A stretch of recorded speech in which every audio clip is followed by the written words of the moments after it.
Señores, saludos para todos ustedes, saludos Y Manuel llegó tarde, ¿fue? a todo el país. No, llegó temprano. Y Bueno. saludos también a toda la gente que día tras día pues nos brinda el privilegio de buscar nuestros comentarios. Miren, señores, como cada viernes vamos al mundo de la geopolítica hoy. Resulta que con el regreso de Donald Trump, ¿verdad? Con el triunfo de Trump, pues se ha destapado ya un avispero en Europa.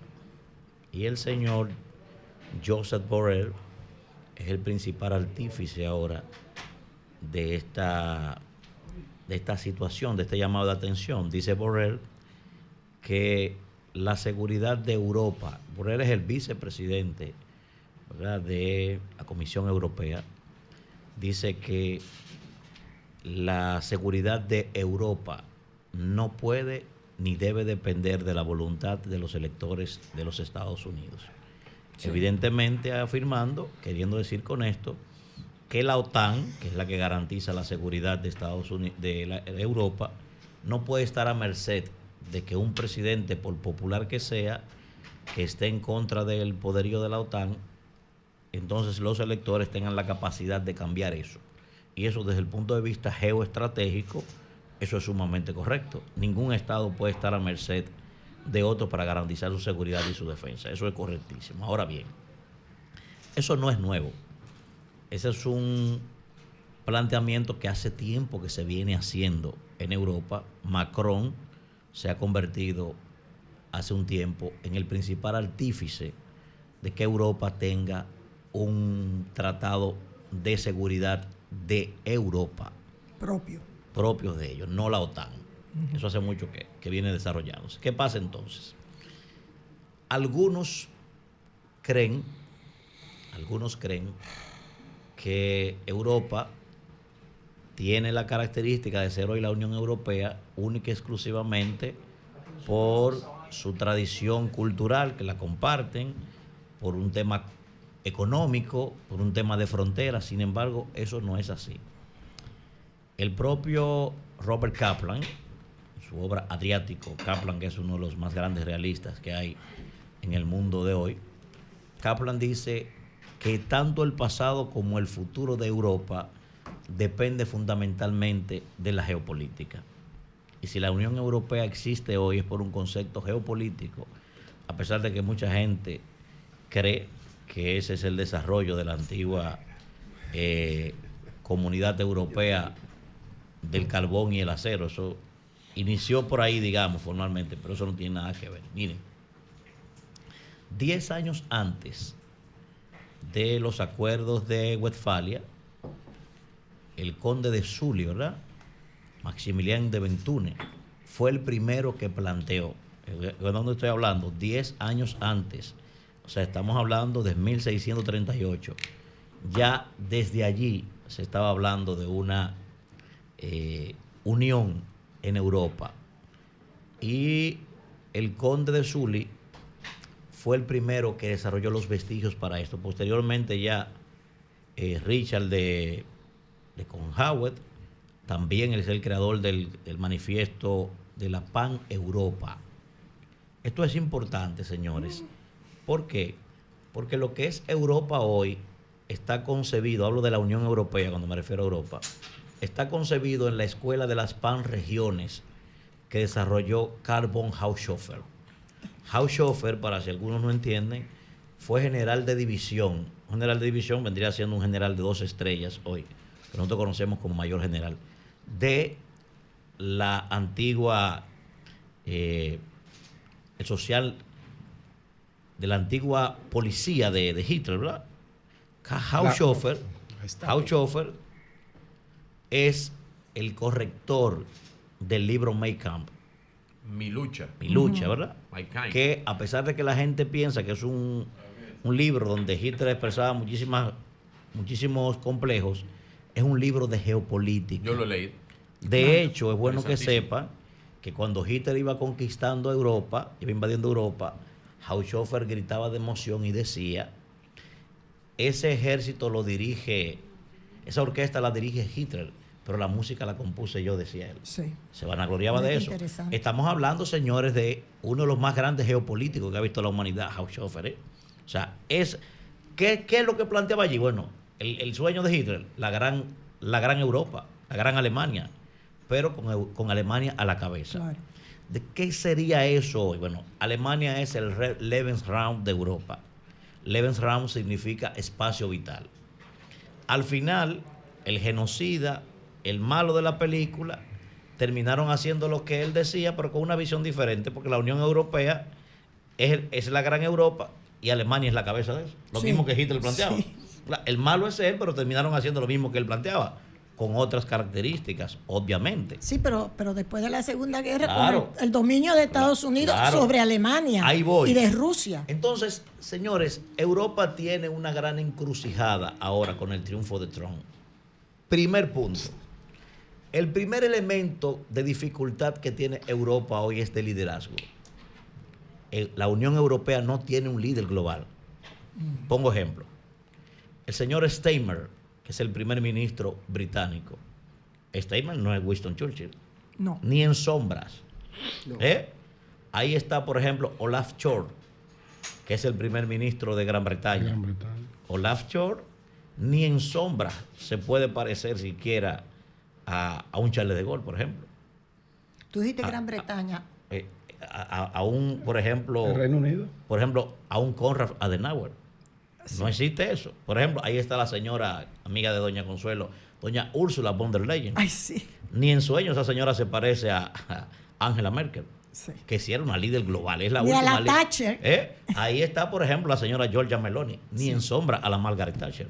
Sí. Entonces, el principal problema que tiene hoy para enfrentar los desafíos de, como dice el maestro Alejandro López Canorria, maestro español, la pugna que hay por el orden geopolítico internacional.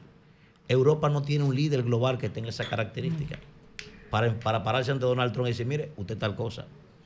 Pero cual si fuera poco, no tiene un líder y entonces está enfrentando en este momento a uno de los líderes más importantes de todo el siglo XX, que es Vladimir Putin. Oiga bien la situación, por ahí arranca el principal problema. Otro de los desafíos importantes que tiene Europa es la dependencia que tiene de Estados Unidos y de la propia China para desarrollarse. Por ejemplo, todos los aparatos de la industria armamentística para la defensa de Europa, el 63% de ellos no lo produce Europa. Vienen de otros litorales, pero China es uno de los, probablemente ahora mismo, cuando se analiza de manera concreta, sea el más grande exportador de productos hacia la Unión Europea. Entonces, para Estados Unidos eso es un desafío importante también. ¿Por qué? ¿Por qué hablo de esto? Porque los planteamientos que hace Trump, todos los analistas internacionales establecen que de la única manera que Trump puede acabar rápidamente este conflicto en Ucrania es afectando los intereses de la OTAN. Sí. Y afectar los intereses de la OTAN significa beneficiar a Rusia. Y eso evidentemente que le generará a Estados Unidos entonces discordia con sus aliados en Europa. Pero ya Trump lo había hecho, Manuel. Sí. En su otro mandato le quitó los fondos a la Los OTAN. fondos a OTAN. No, espérese. Sí, Eso pero es no había eso no es tan esa simple, guerra. Eso es tan simple. Lo que hay inclusive en la guerra, que Trump dice la voy a acabar, eso inició en el 2019 en la corporación RAND. La corporación RAND fue que diseñó lo que está pasando Es en cierto. Europa. Eso fue en el gobierno de Trump. Eso es cierto. Quien lo cierto, capitalizó fue Biden. Pero ¿cuál es el principal error de esto? Es que si eso pasa, evidentemente que Europa, que ya viene pasando desde Crimea, Europa se siente amenazado. ¿Por qué? Porque Putin para Europa es una amenaza existencial. Le voy a explicar por qué. Lo explica perfectamente Hillary Clinton. Existencial. Sí. Hillary Clinton tiene una Trump no obra. tiene Ahí voy. es que Putin no tiene la intención de invadir Europa. Déjeme explicarle por qué Exacto. porque es una amenaza existencial. Le voy a explicar por qué. Pero Mire. Putin quería ser de la OTAN. Claro. Hillary Clinton tiene una obra que se llama Decisiones Difíciles. Una obra importantísima, ahora la puedan buscar, de Hillary Clinton. Es una autobiografía de ella, de cuando ella fue secretaria de Estado. Todo lo que ella hizo Muy como mala. secretaria de Estado lo describe en esa obra. ¿Qué dice ella? El primer problema de Putin es que Putin ve la geopolítica como un juego de suma cero. O sea, Putin entiende que todo lo que él pierde lo puede ganar un enemigo de él. Ese es el principal problema de él Claro. Y segundo elemento, ¿por qué digo amenaza existencial? Miren la amenaza, lo que significa Putin. Miren, seguridad y defensa para cualquier estado, ¿qué es? Tener los medios dentro de tu estado para estar preparado por si de aquel lado de tu frontera viene una amenaza. Ese es el concepto tradicional de estar preparado para defender un estado. Putin no ve la seguridad y la defensa de esa forma. Putin entiende, no es solo tener los medios para yo estar preparado para defenderme, no. Es que tú no estés ni siquiera de aquel lado. Es las dos cosas juntas. No es que si tú me vas a amenazar en algún momento yo pueda defenderme de ti, no. Putin es tener los medios para defenderme y garantizarme que tú ni siquiera estés ahí para amenazarme nunca. Por eso Europa lo ve a él como una amenaza existencial, porque tiene esa concepción de la seguridad. Entonces, ¿qué pasaría? Bueno, si Estados Unidos se pelea con sus aliados de Europa, evidentemente que lo va a acercar a China, que ya están cerca. Porque recuerden, hay otros elementos, señores. Europa, ¿qué cosa es? Geopolíticamente hablando, es el centro del Lebensraum del planeta. Cuando hablo del Lebensraum del planeta, estoy hablando de la isla mundial, del Heartland de la Tierra, que lo desarrolló Hartford McKindle. Eurasia, para que la gente entienda, el gran tablero mundial de Brzezinski. Europa es el centro de eso. O sea que Europa siempre va a ser determinante por el determinismo geográfico. Segundo, una parte de Europa hoy es parte fundamental de la ruta de la seda china, señores. O sea que si Estados Unidos se pelea con sus aliados, rápidamente China va a aprovechar esa coyuntura, que es lo que anda buscando. Y encima de eso también, tiene la debilidad, señores, de que Europa depende fundamentalmente de rutas comerciales que están en el centro de los conflictos. Cada vez que los hutíes hacen así para el Mar Rojo, Europa se pone en peligro y el mundo también. Porque por ahí, por el canal de Suez, es que prácticamente entra todo lo que Europa necesita. Si no, hubiese que darle la vuelta a todo el Cabo de Buena Esperanza. Y repito, eso, aparte de que también Europa tiene el problema de las migraciones, que significó gran parte de lo del Brexit. Europa tiene el problema de la dependencia energética. Europa tiene problemas graves. Por eso es importante que ojalá Donald Trump entienda esta dinámica, porque no pueden volver a cometer el error de Estados Unidos, aquel que advertía George Kennan, el famoso Kennan y el propio Henry Kissinger. No pueden estar unificados al mismo tiempo China y Rusia para los intereses gringos. ¿Qué es lo que está pasando en este momento? Presumo que Donald Trump, que lo hizo inteligentemente eso, Trump hizo un maridaje con Putin en lo que se peleaba con China. Esa es la lógica de la política exterior estadounidense. Ahora, de lo contrario, estarán acercando a Europa a China y me parece que sería para nunca más regresar. Yo creo que tú tienes toda la razón, pero como diría, tienes toda la razón, pero al revés. Okay.